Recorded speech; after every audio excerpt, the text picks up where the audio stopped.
கிறிஸ்துவுக்குள் எனக்கு அன்பான வாலிப தம்பி தங்கச்சி எல்லோருக்கும் இயேசு கிறிஸ்துவின் இனிய நாமத்தினால் எங்கள் அன்பின் வாழ்த்துக்கள்.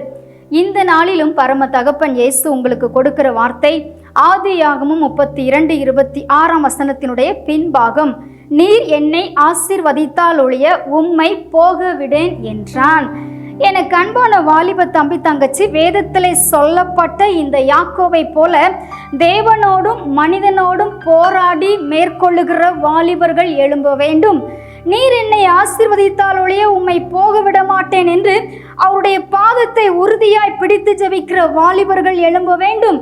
இந்த எத்தனையோ காரியங்கள்ல வீணாய் நேரத்தை செலவழிக்கிற வாலிபர்கள் கருத்தாய் இயேசுவின் பாதத்தை உறுதியாய் பிடித்து தன்னுடைய குடும்பத்திற்காக, தன்னுடைய எதிர்காலத்திற்காக, ஆவிக்குரிய வாழ்க்கைக்காக ஜெபிக்கிற பிள்ளைகளாக காணப்பட வேண்டும்.